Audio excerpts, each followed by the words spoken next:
So we're here to talk about what's going on with the housing market in Southern Utah.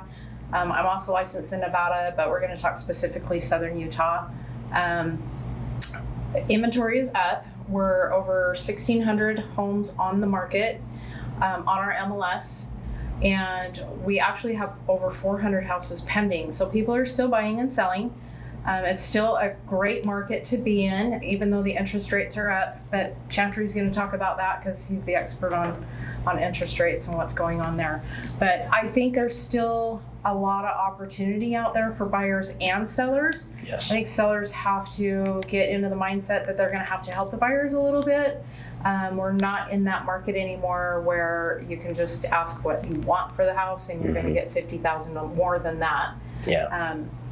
A lot more negotiating happening, which is great for the buyers. So even though the interest rates are up, I do have a client in Las Vegas that I was able to go back to the seller and get 3.3% seller credit towards an interest rate buy down, which brought him down to 4.99%.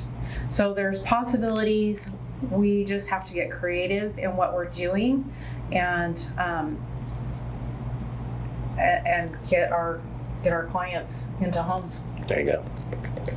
So what do you think about, what are you seeing with rate buy downs and that kind of thing? Yeah, so just kind of an overall update on interest rates maybe.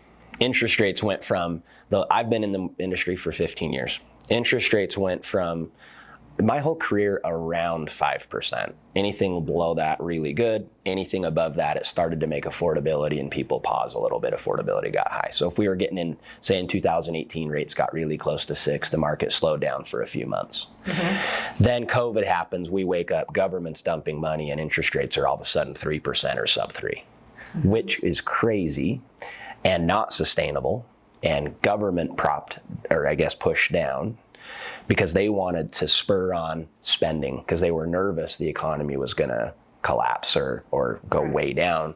We know that didn't end up happening. In fact, it went ballistic because of rates. Yeah. So people are paying more for the home, prices got out of control, buyers almost had to do crazy things to get their offer accepted.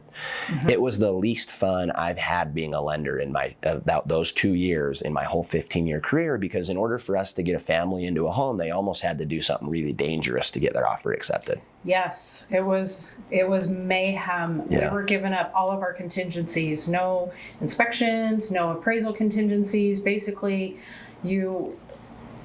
I had to give up your family dog in order to get into a home. And I hated that because I didn't feel like I was able to protect my clients. Right. But we're back into, we can negotiate things and we can protect our clients better in this market. I read a study that said 70% of the people that bought a home in 2020 and 2021 sort of regret the home they bought. I've heard a few people say that. And they regret the home they bought because they bought in the frenzy and it was probably the 15th house they made an offer on. And if it's the 15th house you make an offer on, it's probably not the house you really wanted or you would have offered on it sooner. So now they have an opportunity to think about it. They have an opportunity to have contingencies. They have an opportunity to have the right house. But going back to interest rates, they've gone up to, 7% now probably. Mm-hmm. Okay, so here we are, is that's changed the market. It's changed the affordability, but in all ways, other than the rate going up, it's a better opportunity for buyers in all ways. I agree. We were writing on offers. You didn't have time to even see the house. You just had to write an offer and then hope that it gets accepted and then go see it once you got them under contract, which it was just crazy. Yeah. I didn't like it at all. Right, me neither.